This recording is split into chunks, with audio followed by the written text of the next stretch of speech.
Assalamualaikum, welcome back to my YouTube channel. So here I am with the important long questions, conceptual and numericals of the chapter number 14. So let's start the video. On the very first page there is the topic of electric current. This is not important long question of this chapter. अगर हम important long questions की बात करें इस chapter की तो यहाँ पे हमारे पास एक क्वेश्चन आता है ओहम लॉ का, ठीक है। This is very very important long question of this chapter, ठीक है। आपको ओहम लॉ अच्छी तरह से आपने याद करना है। इसकी आपको ये स्टेटमेंट मालूम होनी चाहिए। स्टेटमेंट के बाद आपको ये थोड़ी सी आपने ये बताना है कि जो आई और वी आई का आपस में क्या रिलेशन है, ये मालूम होना चाहिए। उसके बाद आपने ये फॉर्मूला लिखना है। फिर नेक्स्ट आपने इसके अंदर क्या बताना है कि जो आपके पास रेजिस्टेंस है वो क्या होती है, रेजिस्टेंस उसका यूनिट क्या होता है, उस यूनिट की आपने डिफाइन लिखनी है, ठीक है। ये आपका ओहम लॉ जो था वो इम्पोर्टेंट लॉन्ग क्वेश्चन है। नेक्स्ट पेज पर अगर हम मूव करें तो नेक्स्ट पेज पे एक टॉपिक है फैक्टर्स अफेक्टिंग रेजिस्टेंस। ये भी लॉन्ग है और ये भी क्या है, इम्पॉर्टेंट है, ठीक है। ये क्वेश्चन भी आपने अच्छी तरह से लर्न करना है। इसमें आपको ये मालूम होना चाहिए। अगर ये वाला फर्स्ट वाला पैराग्राफ आप थोड़ा सा स्किप करना भी चाहें तो आप स्किप कर सकते हैं, बट यहाँ से आपने कुछ भी स्किप नहीं करना। ये आपने सारा अच्छी तरह से याद करना है कि लेंथ का आपस में क्या रिलेशन है, रेजिस्टेंस के साथ एरिया का क्या रिलेशन है, देन उनका एक फाइनल जो फॉर्मूला बनता है वो क्या बनता है। उसमें से फिर ये जो रो है ये क्या है, स्पेसिफिक रेजिस्टेंस है। स्पेसिफिक रेजिस्टेंस की आपने डेफिनेशन लिखनी है, यूनिट लिखना है। तो ये आपका एक दूसरा लॉन्ग क्वेश्चन है, ठीक है।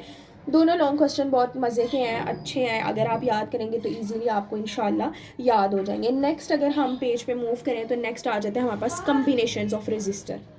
जिस तरह मैंने आपको लास्ट चैप्टर में बताया था कि हमारे पास कम्बिनेशन ऑफ कैपेसिटर्स जो है वो इंपॉर्टेंट लॉन्ग है, इसी तरह यहाँ पे भी जो आपका कम्बिनेशन ऑफ रेजिस्टर्स है ये क्या है, हमारे पास इंपॉर्टेंट लॉन्ग है। ये लॉन्ग क्वेश्चन के तौर पे अगर थ्योरेटिकल क्वेश्चन इस चैप्टर में से पूछा जाए तो ये इंपॉर्टेंट क्वेश्चन है। चांसेस हैं कि ये जो है वो आ सकता है आपको, ठीक है। अब इसमें भी दो ही कम्बिनेशन है, सीरीज कम्बिनेशन और पैरेलल कम्बिनेशन। इसमें भी आपने वही बताना है, वोल्टेज डिफरेंट होता है, करंट सेम होता है, और उसके बाद आप इक्विवेलेंट रेजिस्टेंस को किस तरह से फाइंड आउट कर सकते हैं, ठीक है। ये आपने लिखना है।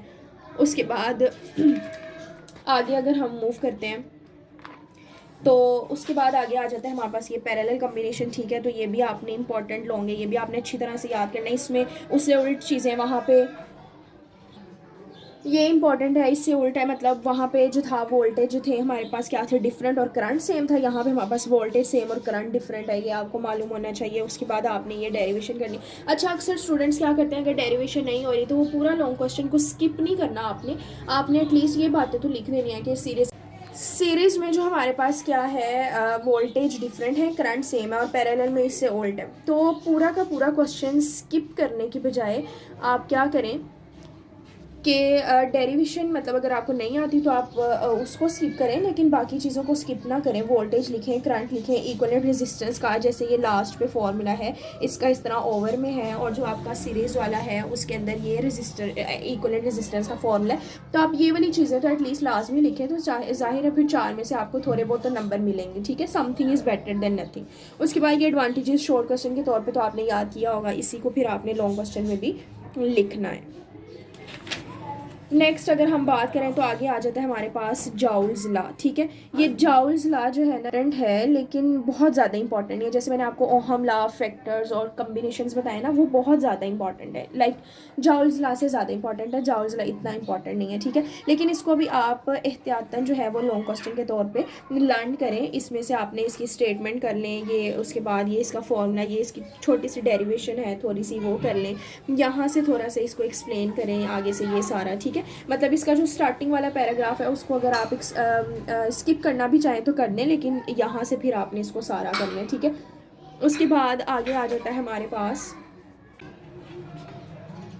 अगर टॉपिक्स की बात करें तो उसमें से कोई भी जो है वो इतना इंपॉर्टेंट लॉन्ग क्वेश्चन नहीं है। इंपॉर्टेंट या वैसे भी इसमें से कोई लॉन्ग क्वेश्चन के चांसेस बहुत कम है, ठीक है।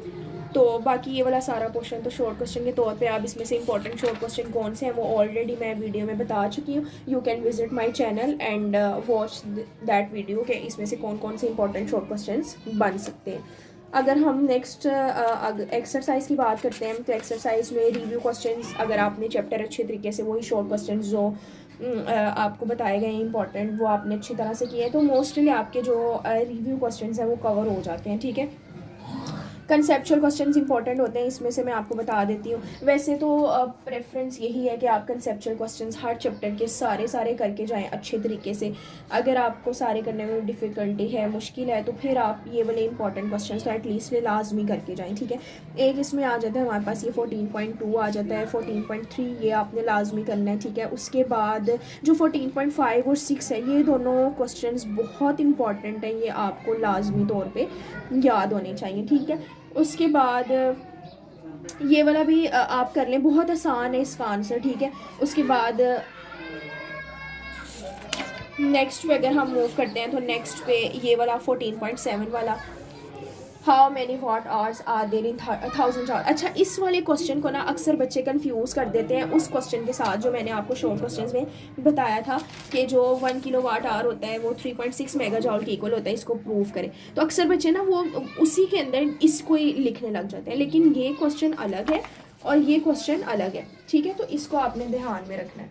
उसके बाद आगे आ जाता है हमारे पास ये वाला हेडलैम्प्स वाला, ये आप कर लें, ठीक है। तो दीज आर द इम्पोर्टेंट जो है हमारे पास कंसेप्चुअल क्वेश्चन। उसके बाद ये वाला जो है ये जो दोनों, ये वाला कितना खास इंपॉर्टेंट नहीं है, बट अगर आप करना चाहें तो इसको कर लें। और उसके बाद ये 11 वाला, ये भी इंपॉर्टेंट है, ठीक है। उसके बाद आगे आ जाते हैं हमारे पास न्यूमेरिकल प्रॉब्लम्स। न्यूमेरिकल प्रॉब्लम्स में से आप 14.1 कर सकते हैं, 2 को आप स्किप कर सकते हैं, 3 कर लें, उसके बाद 4 कर लें, नेक्स्ट आप कर लें 8 वाला, ठीक है। और हाँ, बस ये कुछ इंपॉर्टेंट क्वेश्चंस हैं इसके। बाकी ये वाला जो 5 और 6 वाला है ना, जो नेक्स्ट वाले हैं ना, ये आप 9, 10, 11 इसको आप स्किप कर सकते हैं, ये इतने ज़्यादा इम्पोर्टेंट नहीं है, ठीक है। देखिए, तो इसलिए मैं ये कहूँगी कि अगर कुछ जो स्टूडेंट्स सिलेक्टिव स्टडी करना चाहते हैं ना, वो ये लास्ट वाले न्यूमेरिकल्स को स्किप कर सकते हैं। उसके बाद ये जो 5 और 6 वाला है ना, इसका मैं ये कहने लगी थी कि आपने ना क्या करना है कि इसकी जो ये फर्स्ट वाला पार्ट है ना, ए वाला पार्ट, इसको आप एटलीस्ट लाजमी करना है। इसमें सिंपल से छोटे छोटे फॉर्मूलाज लगने हैं, वही इक्विवेलेंट रेजिस्टेंस वाले जो आपको इंशाल्लाह ऑलरेडी याद होंगे, जो आपने लॉन्ग क्वेश्चन में याद किया, ठीक है। तो वही को फॉर्मूलाज इसमें लगेंगे, तो अगर आप ये भी करना चाहें तो कर सकते हैं। बाकी जो इंपॉर्टेंट है वो मैं आपको बता दी हैं। So this is the video about the important long question, numerical and conceptual questions of the chapter number 14 of 10th class physics. If you want to watch more videos like this, then subscribe my YouTube channel for more videos. Allah Hafiz.